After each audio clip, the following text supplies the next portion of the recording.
What's up, guys? This is Kalo, and normally I'm here to give you the lowdown on all things gaming, but welcome back to another episode of Community Kitchen, where we are cooking up the latest and greatest gaming news, rumors, and pretty much everything else out there. Now, before we get into all this, we gotta address a few things. First off, I'm joined by my favorite sous chef, Aden. Why'd you say what's up? Hello. Don't worry.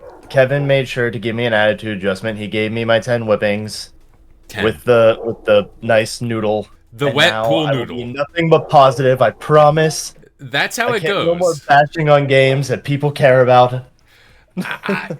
I do not want to stoke the flames there, but if you want, and you want to talk more to us, consider subscribing to Game Sandwich and drop a like on this here video. Now, today's vibes are positive. We want to make that very clear. It's a positive day because a little game by the name of Monster Hunter Wilds is out there. Aiden, you've been streaming it here on Game Sandwich, and I'm kind of curious to see how this is all going. Of course, I've been watching streams, but I want to get your opinion on this game. The gameplay, has it improved? Is there things you'd like to change? So without further ado, let's get into it. What are your general impressions about the game so far?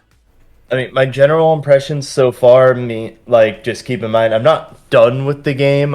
If I had to guess, I'm maybe about halfway, maybe between half and three-fourths of the way through. But with that being said, I absolutely love it so far. This is like peak Monster Hunter to me. It really is. As someone who's only played a couple of the Monster Hunter games, I played Worlds, I played Rise. World was really good, but Rise was it was a step back for the games. Rise was on the opinion. Wii U. One of them was on the Wii U. No, that was Monster Hunter 4, I think. Wow. The Okay. one on the Switch was Rise. Rise. There we go. And there's a mobile one, isn't there? But Yeah. there's your problem. It was on the Switch, Fair Oh, enough. wait, sorry. Positive Positive. stuff. we can't go down that rabbit hole again. We can't. Now, it's been taking over all streaming services. A lot of people are getting into it. And from what I've seen, I just want to put it out there. Never touched a Monster Hunter game out there. Just kind of coming in with this. Just kind of knowing gaming in general.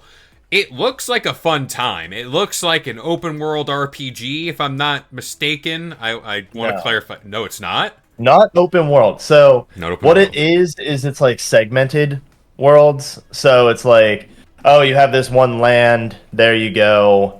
You're free to explore that one area. Then if you want to go to another area, you have to load into that next area, and then there you go, you're free to explore that area. So it's segmented off, kind of like Borderlands, if you will, Okay. Like you have like large area, then you load into another area, so on, so on. But there are plenty of areas so far to explore. I think with where I am, I have like 5 or 6 so far unlocked. Do you prefer that segmented style? Because it's kind of like less is more in a way, where it's like, it could opt for this massive, expansive Breath of the Wild style of thing, where it's like you can go anywhere. But I also feel at that same breath, no pun intended, you're kind of subject to filler land, where in this game it almost looks like there's a lot of stuff within arm's reach where you can kind of go, battle, and move on.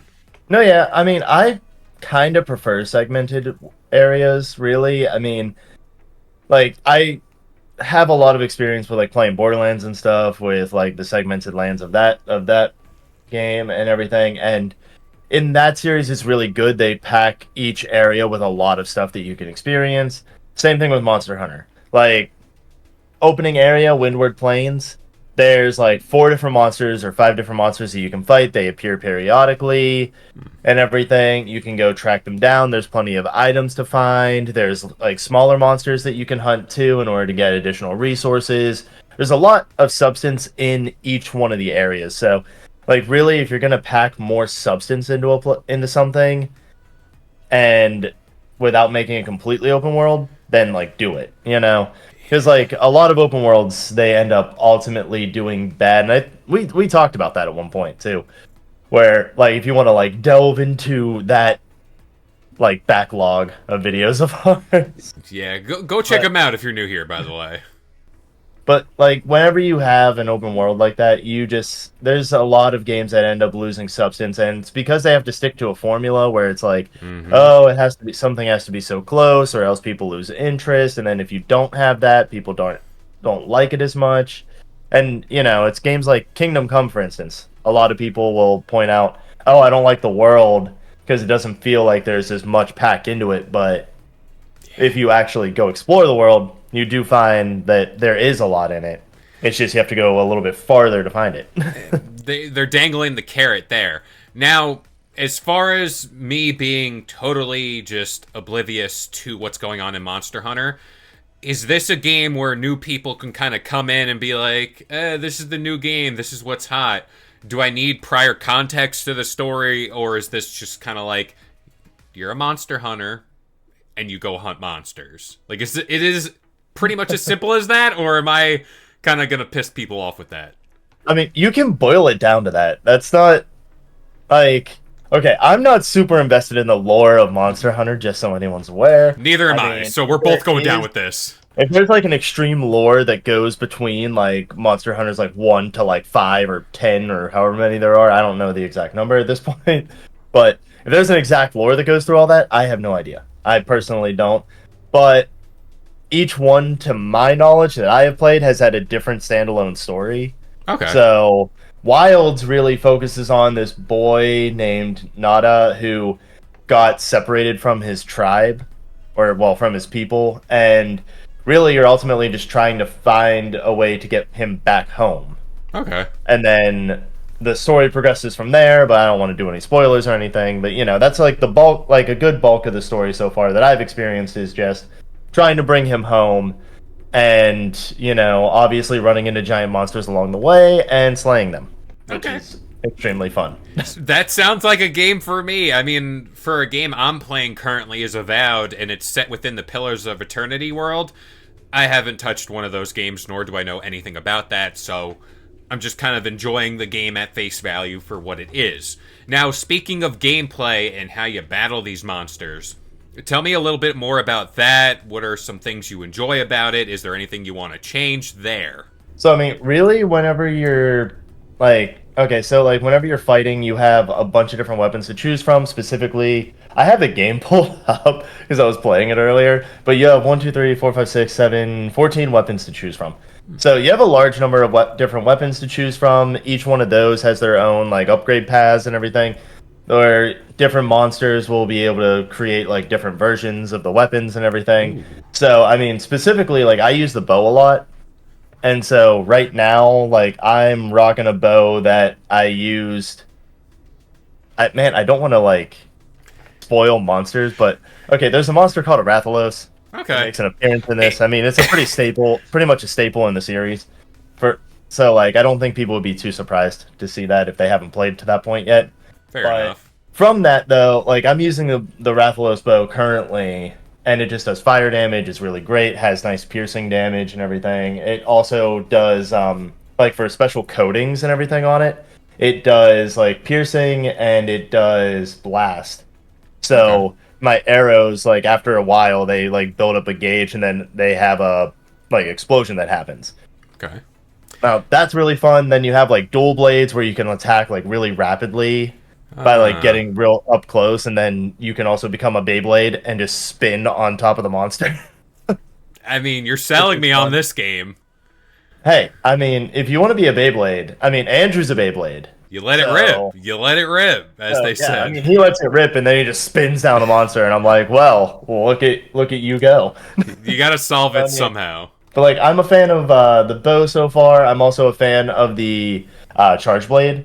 Which basically the charge blade is just like a regular like short sword, maybe not long sword, but short sword that you can like run around, hit stuff with really fast. You also have a shield that you can use to block.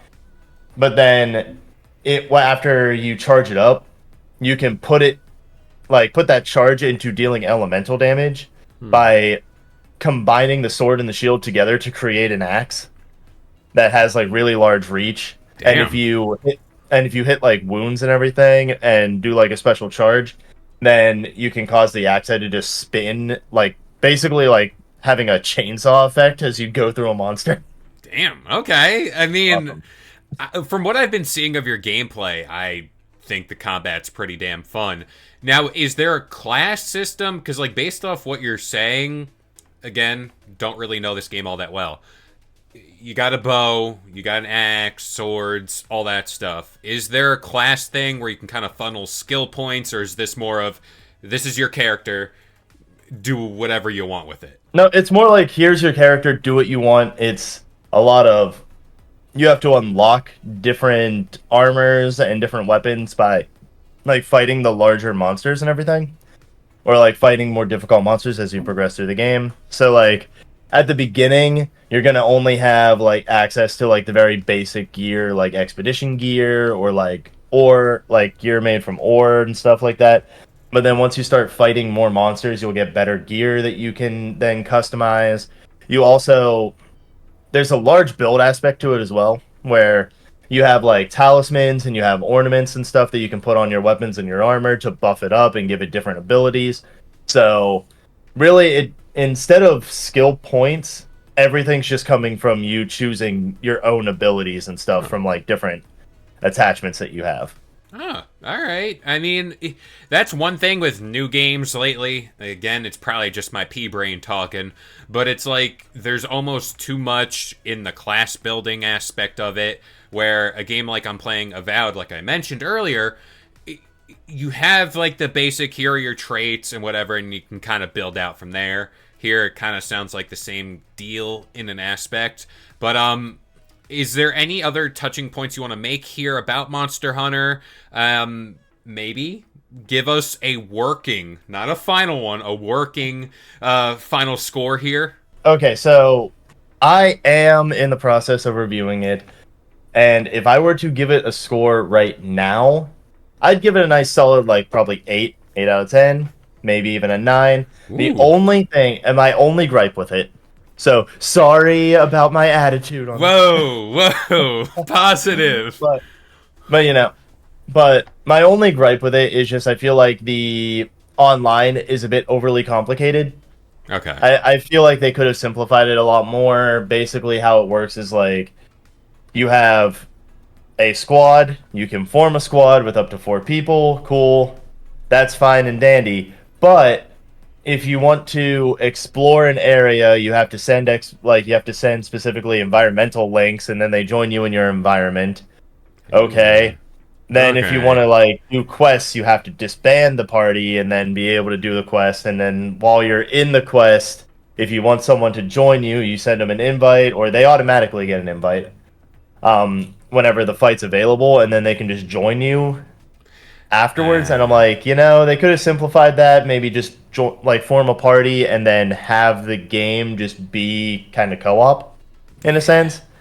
Seems more like that would be a better solution to it, but yeah, I seen something where it's like I think you said guilds or something like that, where you send out a code and you can kind of like join like everyone. Like I think it's up to how many players? 40 or something like that. 30, 40. Is that what it's yeah. called? Guilds. So there isn't a guild. I It's honestly I don't remember what it's called. it. Off the I top of there's my a head. specific word for it, and I should But have looked it up. But you can like send out invites and like or tribe, and you can kind of like stay together, or like yeah. everyone joins, and you can kind of partner up. Yeah, I think it's just called squads again, where it's just like you have your smaller squad and then you have like the big one where yeah, you can have like a larger number of people. We have one.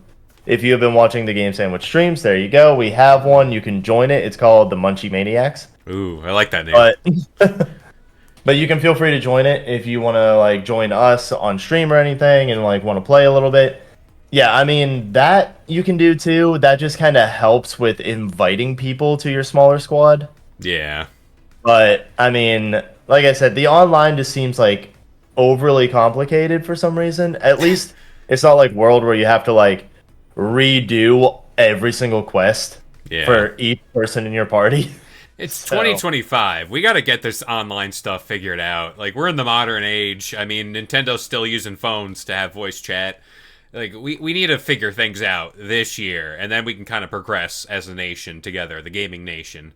But, yeah, any final remarks here for Monster Hunter? If you're on the fence about whether or not you should get Monster Hunter, I just say get it because the Palicos alone are worth it. There you go. You heard it here My little first. cat is a squire, and I love him. I'm looking at the screenshots you sent me right now, and they look adorable.